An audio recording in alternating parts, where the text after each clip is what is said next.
Kash Patel seems poised to become FBI director. But there is a major effort by the left to try and stop him and thwart him. Who is Kash Patel? Let's talk to somebody who worked with him closely in the first Trump administration. Robert O'Brien, former National Security Advisor Donald Trump, joins us. Robert, great to see you again. Thank you for the time. Robert, who is Kash Patel, and is Kash qualified to be FBI director? Well, it's great to be with you, Charlie. Thank you. And thanks for all the work you did. I haven't stopped smiling since the election, and you were a big part of that. Saw you at all the rallies, and you and your whole team just turned out millions of voters for the president. So thank you.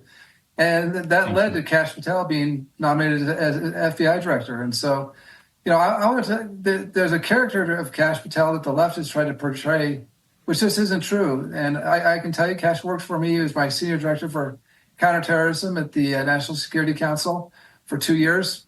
Did a great job. Brought hostages home. Helped us get al-Baghdadi, the mastermind of ISIS, who killed Kayla Mueller and so many other Americans, and James Foley and others. He's a highly qualified, I don't want to say young man now, we're all getting older, but he's one of the most qualified people ever to be nominated as FBI director. There's this myth out there that he's unqualified. Kash Patel is a public defender. He was on the criminal defense side of it. You'd think Democrats would like that the president has nominated someone who's got actual criminal defense experience. He was a prosecutor. He was at the NSC. He ran counterterrorism for us. He got Baghdadi. He was personally involved in rescuing hostages from abroad. Then he went to the DNI and worked for Rick Grenell as his chief of staff. And then he went over to the Pentagon at the end of the administration and worked for Chris Miller. So here's a guy who's got, prosecutorial experience, defense experience, House intelligence experience under Devin Nunes, NSC experience running counterterrorism, and DOD and ODNI experience. So he's a superbly qualified man to take this job, and I'm really excited the president nominated him. What was he like to work with? Mission-focused, professional, capable?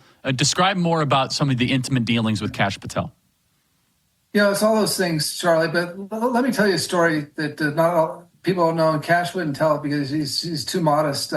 And Kash has never been accused of being modest, but in this sense, he really is. We had a hostage named Austin Tice, and unfortunately, he's still hostage in Syria. And we believe the Syrian regime has him. He was a former Marine reporter. It was taken 12 years ago. And one of the things that when I was a hostage envoy before I became National Security Advisor, we heard from the Syrians that they wanted a senior U.S. official to come negotiate with them in Damascus. But we had a policy of not sending U.S. officials there for various reasons, one of which was security. There was no real easy way to get to Damascus. You had to drive overland from Beirut. You had to get in a car and go across the Syrian desert. And there was Al-Qaeda was there, ISIS was there, the Syrian regime was there. And I tried to get into Syria as a hostage envoy. I couldn't do it. The Syrians wouldn't have me. But then when I was National Security Advisor, the Syrians said, okay, send in an official. And we sent Kash Patel and Roger Carson's our hostage envoy. And those guys got in an SUV in Beirut, and they drove across that, very, very dangerous, brutal landscape. And they got to Damascus. And they could have been taken by the regime. They could have been taken by hostage by Al-Qaeda, by al-Nusra, any of these bad actors that are in the region. And they negotiated to get Austin out. And now, unfortunately, we didn't get Austin home. But the mission was so dangerous that Secretary Pompeo did not want them to go, and up until the last minute was opposed to it. But Kash went to the president and said, "Look, we got to get this kid out. He's an American. We got to take. It may or may not work, but we got to take every opportunity we can to free him." And so he went on that dangerous mission, at personal risk. Never talked about it. Never made a big deal about it. But it was something that always impressed the heck out of me. I can tell you, when I heard he was back in Beirut and back at our embassy, I was, I got called in the middle of the night and was told he was back safely, and Roger, his compatriot, were back safely. I was so thrilled. But when people tell me about Kash Patel and who Kash Patel is, I want to look at him and say, hey, why don't you do what Kash Patel did and go into Syria and negotiate with Bashar al-Assad's bad guys and drive through Indian country, to get there. And then tell me about Kash Patel. That is a very powerful story. Why do you think that there is so much institutional backlash against Kash Patel? Let me just play a little bit of the sampling here. I mean, there's so much. It's just almost hard to believe. There's montage after montage. Let's go to this one, play cut 13. Yeah, I think though when you put like a partisan hack in place of the FBI, that doesn't restore faith with the general American public, not just the people who voted for Donald Trump, but the people that he has to represent, which are all Americans. This is kind of the authoritarian approach of come in, disrupt without a real plan forward. We'll see. Let me just play one more here. It's just a repeated narrative. This is Andrew McCabe, who's a criminal, by the way. Play cut 3. Yeah. It's a terrible development for the men and women of the FBI and also for the nation that depends on a highly functioning, professional, independent Federal Bureau of Investigation. The fact that Kash Patel is profoundly unqualified for this job is not even like a matter for debate. The installation, or the nomination, I guess we should say at this point, of Kash Patel as FBI director can only possibly be a plan to disrupt, to dismantle, to distract the FBI, and to possibly use it as a tool for the president's political agenda. Robert, your reaction? That is so rich coming from McCabe. I mean, here's a guy who did more damage to one of the great institutions of America, the FBI, which I believe in. The FBI is one of the things that makes America great. And McCabe and Strzok and Comey, these people ruined the FBI. They turned it into a partisan branch of the Democrat National Committee, the police force of the Democrats. But they were so inept at what they did. They even took down Hillary Clinton by mistake. I mean, these people are terrible. They're untrustworthy. They're liars. And for them to come after someone with integrity like Kash Patel, who's got a better resume by far than McCabe has, it's just an embarrassment. That guy should not be on TV. Yeah, and can you just speak for a second? You were the former national security advisor for President Trump. You did a wonderful job. One of your predecessors actually was a victim of an illegal FBI entrapment plot by Peter Strzok from the FBI. Can you speak about that intersection here and remind people Andy McCabe launched an illegal FBI entrapment plot in the halls of the White House? Please remind our audience of how your predecessor, Michael Flynn, was a target of McCabe's FBI.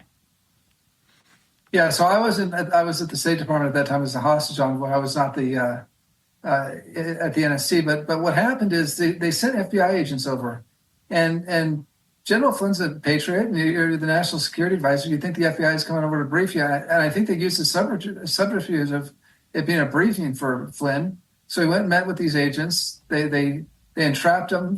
He didn't do anything wrong. Then they changed the report later that said he didn't do anything wrong and changed it and said he did lie to him. Totally untrue. He had no lawyer present. In fact, Jim Comey laughed about it later and said how funny it was that he entrapped the national security advisor. I mean, can you imagine an FBI director, this guy with a godlike complex, Comey, who destroyed the institution of the FBI? You know, Chris Wray, the current director, is a good man. I know him. He's tried to do his best to clean up the culture of corruption that Comey put into place, the partisanship that Comey put into place, and McCabe and Strzok and these people that just ruined the institution. But he wasn't able to. But Comey laughed about getting Mike Flynn to bringing charges against Mike Flynn, and thought it was funny that they entrapped the national security advisor. What a horrible person that is. I mean, even if there was some basis for the crime, to laugh about it is just absurd. So these are not good people. The reason they're so distressed is not because Kash Patel isn't qualified. They know he's qualified. He's a career government attorney. He had the same jobs they did. He was a Bingo. Senior House staffer. He's a senior White House official. He's a senior Pentagon official. He's more qualified than they are. The reason they're so upset, Charlie, is because he unrooted the Russiagate, hoax. Hold that thought. And he's going to come to the FBI and clean out all the partisan, crooks and corrupt officials there, because the rank and file. This is what people need to understand. I saw this when I was a hostage envoy, Charlie. The rank and file guys are great. It's this corrupt senior management that he's going to clean out, and they're scared to death of it. It's the suits, not the boots. Robert, sorry to cut you off because of the commercial break. Please continue. No, like Kash will be super because he's going to expose the corruption and the partisanship at the top of the FBI. Charlie, what we need the FBI to get back to going after crooks and criminals and thugs and cartels and fentanyl pushers. And look, we've had 30,000 Chinese agents come over the border over the last 2 years, military-age males, unaccompanied. Among that number, there've got to be at least half or more of them are spies or saboteurs or People's Liberation Army soldiers. They're running around our country. Who's monitoring them? And instead, we've got FBI agents going to PTA meetings or going to Latin masses where practicing Catholics, want to enjoy the Latin mass, or going after a Republican presidential candidate and former president. Let's get them off the partisanship and the going after GOP activists and parents, and have them round up the Chinese spies that have come over our border. I mean, yes. Let's get someone like Kash Patel who's going to restore the luster of the FBI and make it the great institution it once was.